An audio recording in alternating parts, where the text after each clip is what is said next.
Okay, so permutation cycles. So let us consider one particular element. So now let us look at this particular element which I have put it on the screen.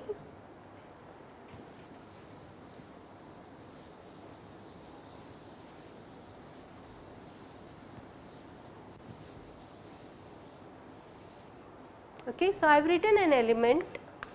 First of all, looking at that element, you should be able to tell me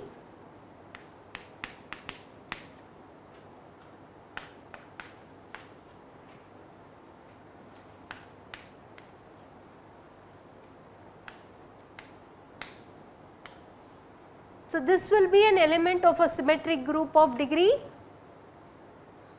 7. Okay. This is one element in the symmetric group of degree 7, and you will see that 1 goes to 5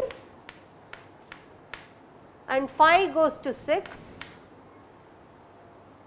6 goes to 1. Okay. This is what you see. It can be compactly written as 1 goes to 5, 5 goes to 6, 6 goes to 1. That is an equivalent description rather than writing in the longhand way. Once I put it in parenthesis 1, 5, 6, it means 1 goes to 5, 5 goes to 6, 6 goes to 1. Okay. And then let us see the other one, 2 goes to 7, 7 goes to 2, right, sorry, this is 1 and this is 2. So, 2 goes to 7, 7 goes to 2. This is a better notation which takes care of that element. And what else? 3 remains 3, 4 remains 4, that is it. Something else, 1, 2, 3, 4, 5, 6, 7, yeah, 7 elements. This is what I call it as the same element written in cycle structure.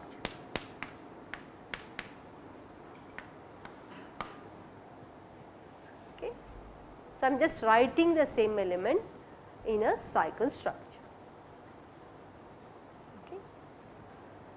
That these objects did not change, there is no need to mention it at all. Whatever will change is what we mention in the cycle structure, the rest which I do not mention are going to remain as unchanged, that is what is the meaning. So, this is what is a cycle structure. So, let us write the cycle structure for these elements. This you can write it as 1, 2 and 3, anyway it is equivalent to not mentioning it, you can just leave it as if it is some kind of a, call it as an identity element. What about this? 1, 2, this one will be 1, 1, 3, this one is 2, 3, cycle structure. What about this? 1, 2, 3, this one,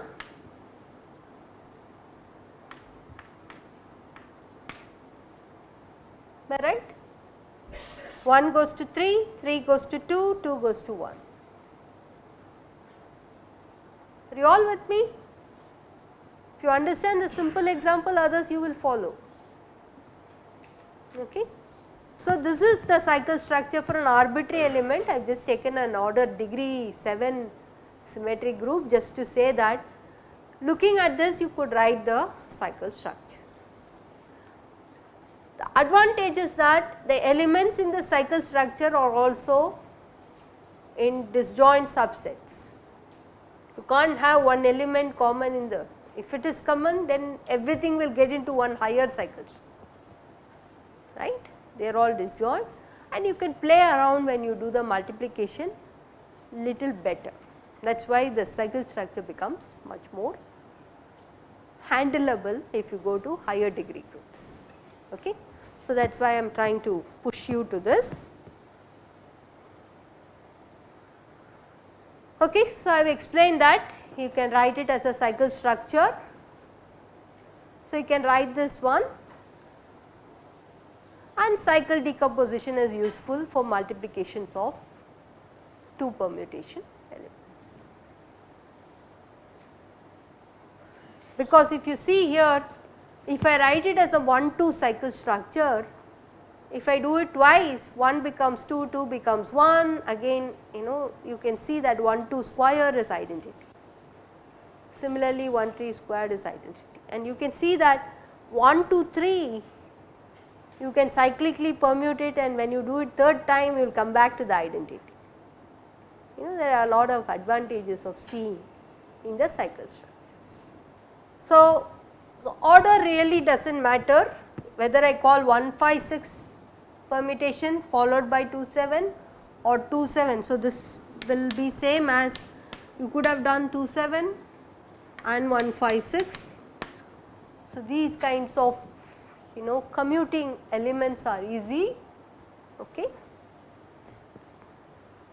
So, this is what I show here, and also when you do 1-2-3, when you write it, this order also does not matter. The initial starting point could have been 2, 2, 3, 1, that is same as 1, 2, 3. Okay.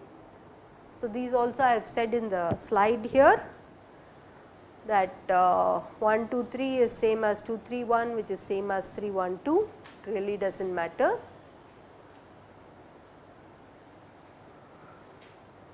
There are these technical definition. Any 2 cycle we call it as a transposition, and then whenever I want to write an inverse of a transposition, it is the opposite one, 2, 1 go, it goes to this, and then by this equivalence you can show that pi 2 is same as pi 2 inverse, right.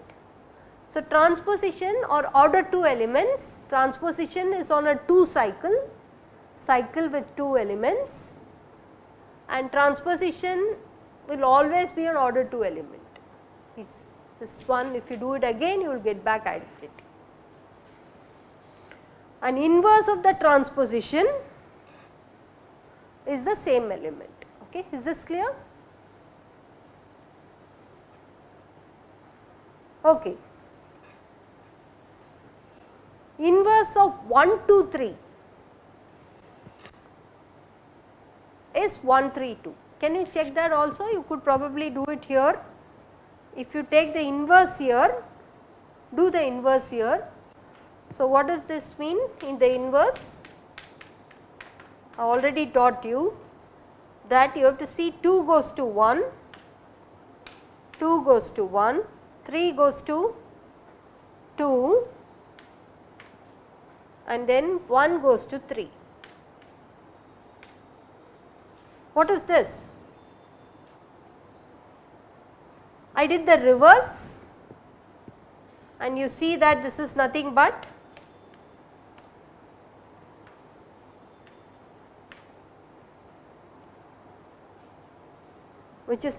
the pi 6 element. Okay. So, that is why I said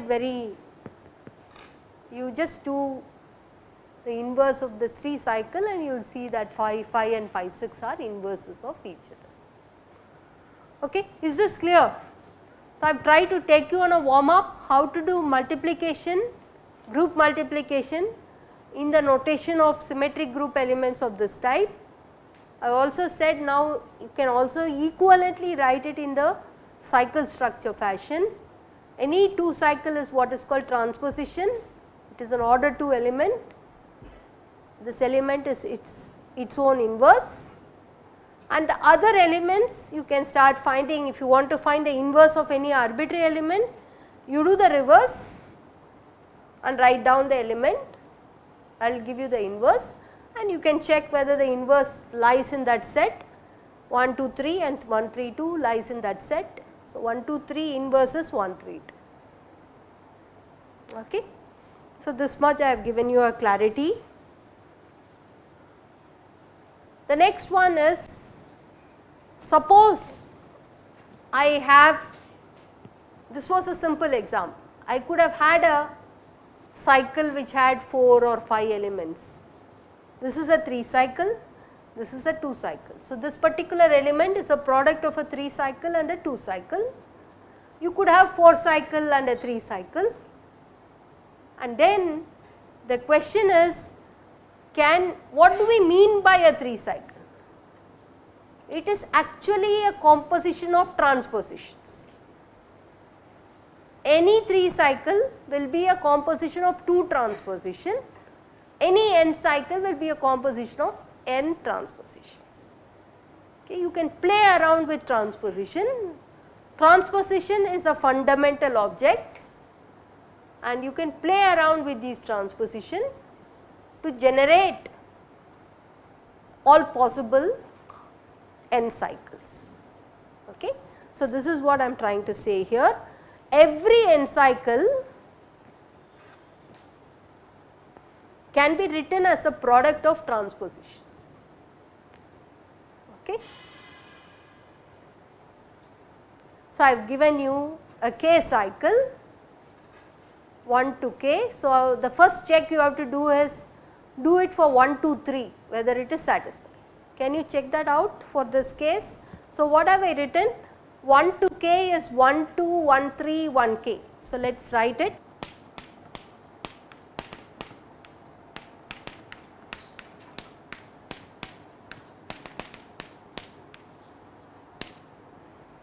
So, let us do it for 1 2 3.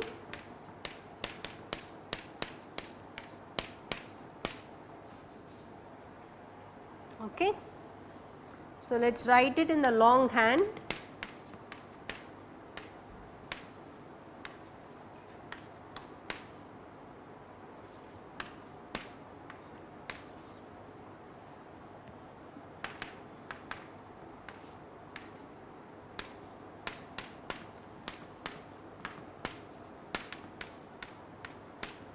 Okay. So, I am just verifying the statement which I am writing, that k cycle can be broken up into k transpositions, and then just verifying that 1 2 3 is given by 1 2 multiplying 1 3. Okay. Okay. So, let us take another element of this S7, the symmetric group of degree 7. Now, the cycle structure of this element sigma, which I have shown, has a 2 cycle and a 4 cycle. Okay. Others are all, 1 is not changed, you can see that 3 goes to 6, 6 goes to 3. So, that is why it is a 2 cycle, and then you have a 4 going to 5, 5 going to 7, 7 goes to 2, 2 goes to 4. Okay. So, this is 2 4 5 7. Is that clear notation? Now, the next thing is do multiplication. Pi I anyway gave you. Let us multiply pi with sigma. What will be the cycle structure of pi with sigma? Okay. That is one question you can ask. Explicitly do it, please do this and verify. You will see that you get a cycle structure with 6 elements. Okay. And if you do sigma pi, it is some other element, it is not the same element. Why it is not the same element? Permutations are not abelian group. If you do pi with sigma, the answer need not match with sigma with pi. You agree, right? But what is seen here is something, little bit I want you to think.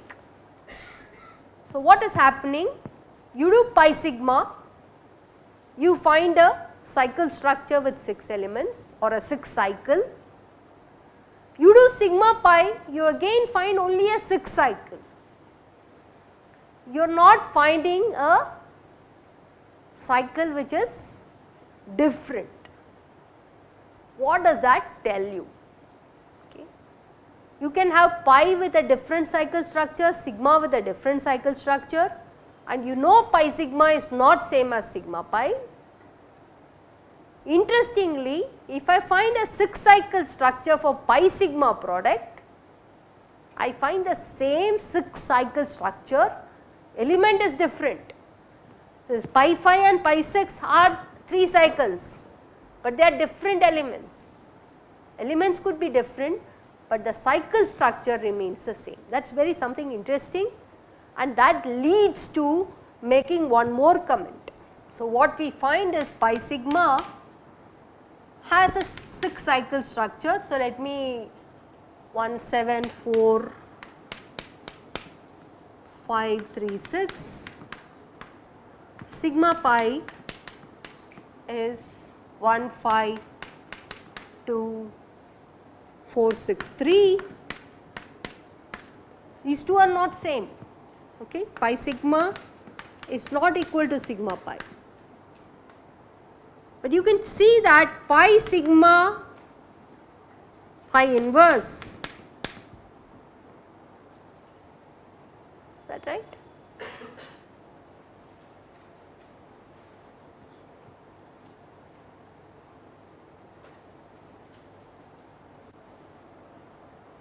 Can give you a new element.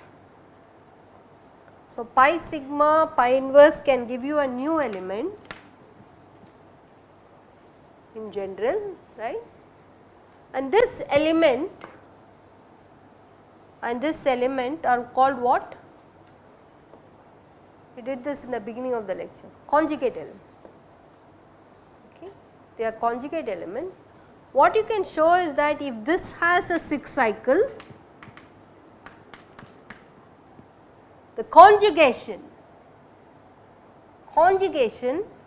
will give you the same 6 cycle.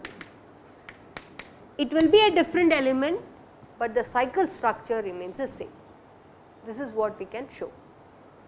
So, now I have given you a hint on the conjugacy classes. What is the hint?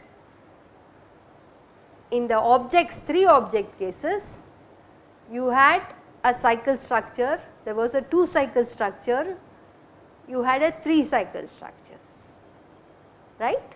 So, a 3 cycle cannot be conjugate to a 2 cycle, clear? If you have a 2 cycle structure, by conjugation it will go only to a 2 cycle structure, cannot go to a 3 cycle structure.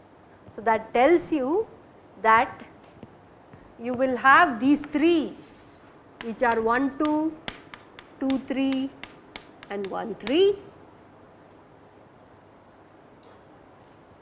belong to a conjugacy class, because all the 3 will have a 2 cycle structure. The elements are different, but they have a cycle structure which is 2 cycle structure. These 2 are 1 2 3 and 1 3 2. There are only 2 non-trivial 3 cycles, and the 2 will belong to one conjugacy class. There are 3 transposition, independent transposition, they belong to one conjugacy class. Identity element is like 1 cycles, and that is always a class by itself. Okay.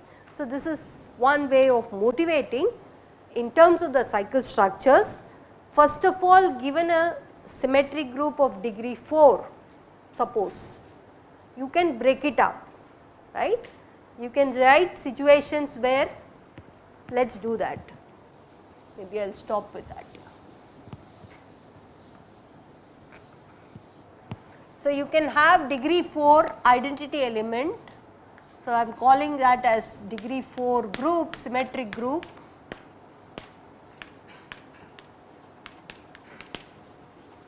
Degree 4. So, identity element, and then let us say what all you can have.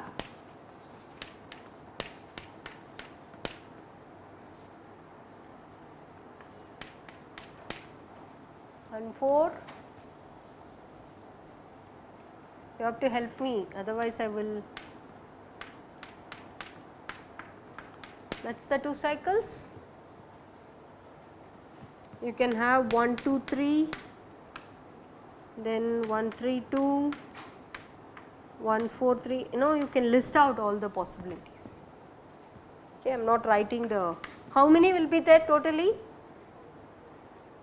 4 factorial, 24 elements. Okay. These cycle structures are all 2 cycle structures. They will all belong to one conjugacy class, and similarly 3 cycle structures will belong to one conjugacy class, and so on. This is also still not at a simpler level. We will do a little more simpler level in the next class, but at least you get the feel of that how many classes will be there is how many partitioning you can do, okay, of an integer 4, right. So, here it is, this means what? There are 4 1 cycles, okay. This means what? There is 1 2 cycle and 2 1 cycle. This should add up to 4, this should add up to 4. What does this mean? This is 1 into 3 plus 1 1 cycle, right. The 1 cycle I never mentioned. What else can I have?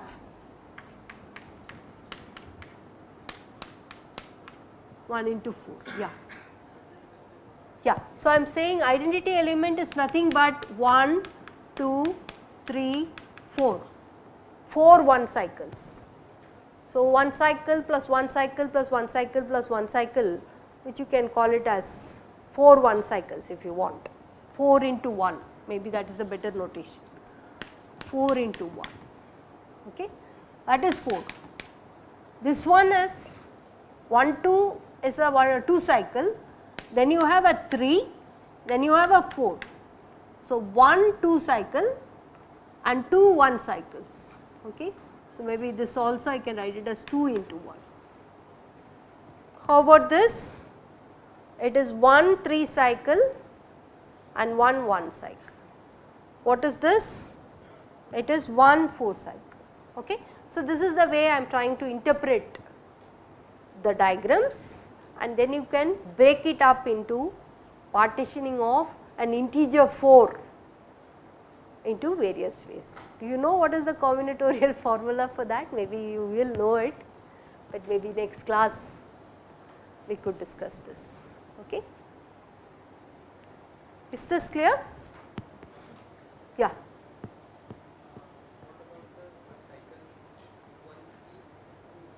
You will have. No, it is different, right? Good point. I have not listed everything. So, you can have a 1 2 and a 3 4, you can have a 1 3 and a 2 4. So, this one will be 2 into 2, 2 cycles 2 of them and no other 1 cycle. This will also be 4, this is also there. It should form another.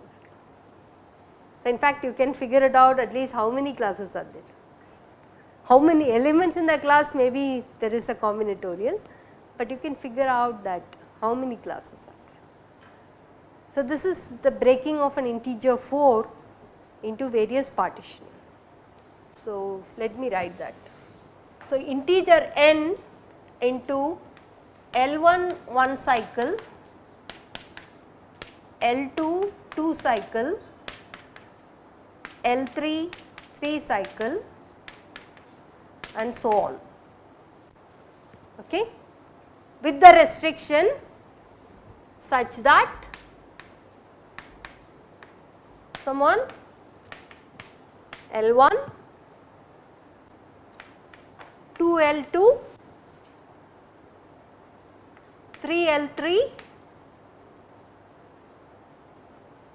is that right? They should add up to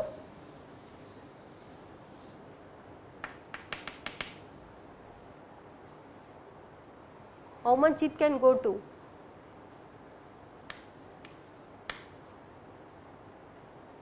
not beyond Ln. Can't have a n plus 1 cycle on a degree n object. This is a good constraint.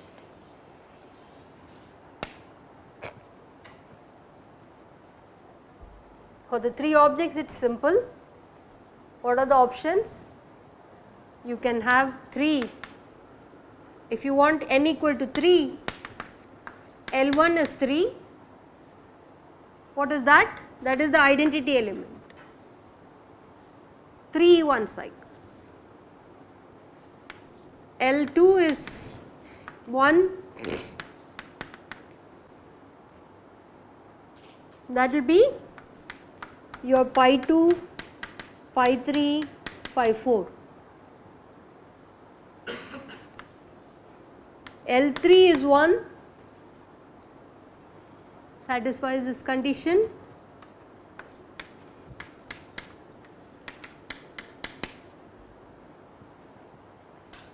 So, I have broken them into basically the division of integers satisfying this condition. Then once how many such divisions are possible will tell you how many classes are there. So, you have class 1, class 2 and no other possibility here. So, you do the same thing for n equal to 4 just to get some practice. After you do that, you have to also figure out this numbering as 3. Why is number 2 having 3 elements, number 3 having 2 elements? Can you find the combinatorial factors for that also?